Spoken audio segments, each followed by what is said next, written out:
Hi everyone and welcome back. Today we're going to talk about the 10 biggest lessons that I have learned through university.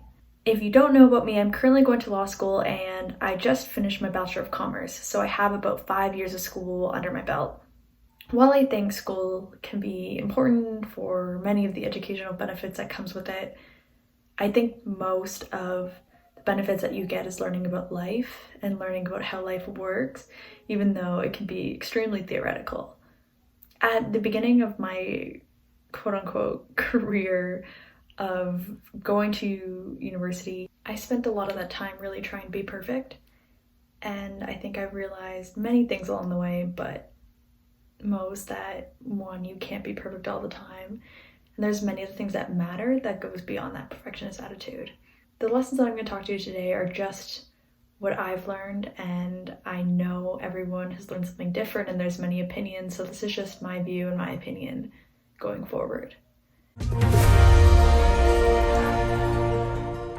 The first lesson that I've learned is to say no. And this is something that I am continually learning because I'm notably really terrible about it. I have so many different interests, and when someone asks me to do something, I want to say yes because one, I probably want to do it, and two, I don't want to disappoint them. But it's really important if you want to be able to do the things that you truly enjoy the most to say no when you can't handle it or when you just don't want to do it. I spent a lot of my early years in university filling up my entire schedule with social calendar stuff as well as extracurriculars, and I just burnt myself out from all that. I definitely would have had a better time, and I now have a better time because I learned that I don't need to be involved with everything. I just need to be involved with what makes me happy and what inspires me, and that's what's really important here. It was kind of funny with my friends because I would call them up and tell them what I was doing, and they're like, okay, so you joined another club or you said yes to another thing. Like, is that really good for you? And I think it took a long time for that to really stick in. The second one is to take a break, and this is something I'm also learning, but university is really great because it gives you all of this freedom. You don't have to be at a 9 to 5 or a 9 to 6, whatever that looks like for you, all day. You have the freedom to say, if I want to go grocery shopping in the middle of the day, I can do that. If I want to grab a coffee in the middle of the day, I can do that. But what comes with that is that there isn't an end time and there isn't a start time, so you don't have the weekends off. If you choose to just do whatever you want to do. And so then you have to really learn how to work with that and take those breaks. I've tried many different things over the years, whether just taking off Saturday or taking off the entire weekend or taking off the evenings. And I think it's something that you need to really experiment for yourself and what works for you.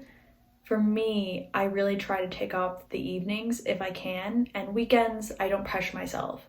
If I'm up to doing work and I can get ahead and I'm in the mood, then I'll go and I'll do that work. But if not, then sometimes I'll do other stuff and other hobbies that I have. At the same time, because I'm taking those breaks, I make sure that during the weekdays when I need to be on, I am on and I'm doing the work that I need to do. One of the biggest things I realized is that if I'm not taking a break, if I'm not taking that time away from my school, away from my work, then my school suffers. I need that break in order to get my brain to work the way that it needs to work, in order to be successful on the days that I need to work.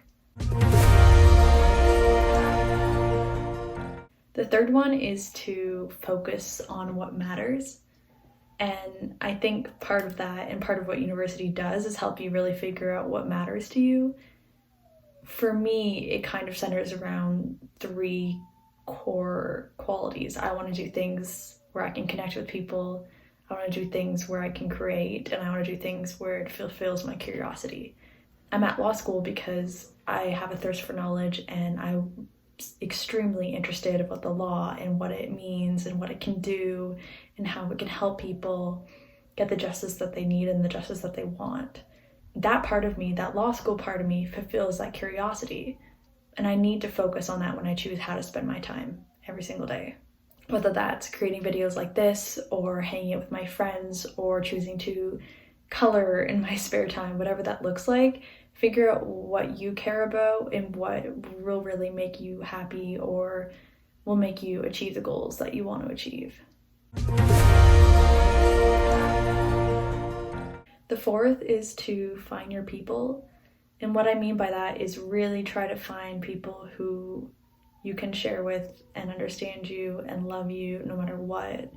Because having that support system and having that group of people can be invaluable for you, either down the road or when you inevitably go through tough times or you don't know what you want to do with your life, like many do going to university or leaving university.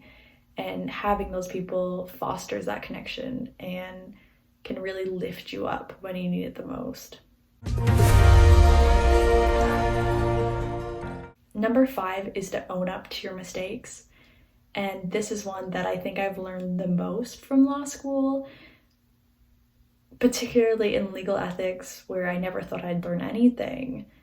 But realizing that if you don't own up to your mistakes right away, that could cause a really, really big issue for you. And I realized that the same goes with life. If I regret something or I feel bad about something and I don't say that to that person, if there's a person involved, then I just feel guilty for so long. It affects me until I tell that person. So putting it off really does nothing to help me. It just makes it so much worse.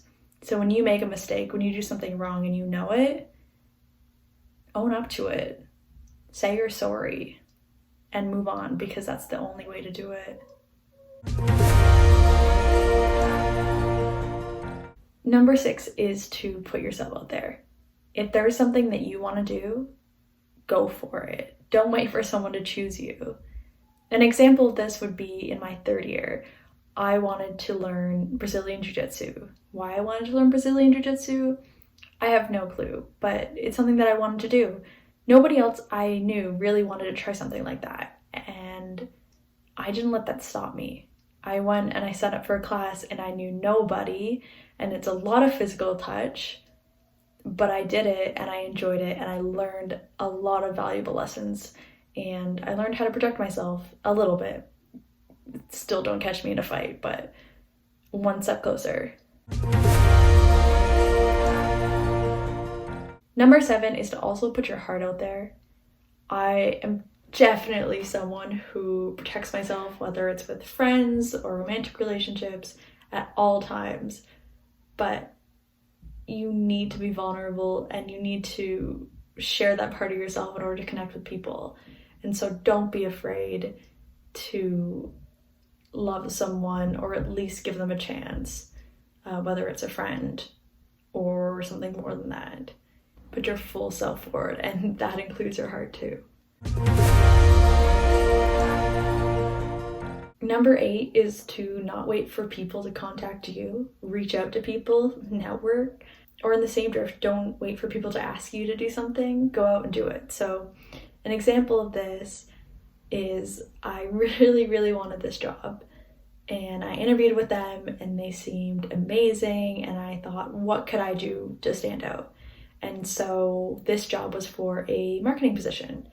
And after the interview, nobody asked me to do this, but I went online and I did a whole presentation. I created a whole presentation on what I would do to make their website better if I had the job. And I sent it to him, and within 2 hours, he replied with my offer. And then I used that to further negotiate the salary and get it up an extra 10% because I had that ground and I showed that I would go above and beyond what was asked. And I think that that really goes for anything. If you want to be a YouTube editor, reach out to a YouTuber with a video that you've edited related to them that they could post on their YouTube channel, or ask them for content and say that you will just edit something for free. And then getting that gives you some credibility, and it shows that you're willing to go above and beyond and reach out and reach forward. Number 9 is to never stop trying. Never stop trying.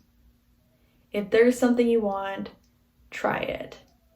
Don't be afraid because nobody else wants to. Don't be afraid because people think you're crazy. I mean, look at this. Starting a YouTube channel, that's extremely embarrassing, at least in my opinion.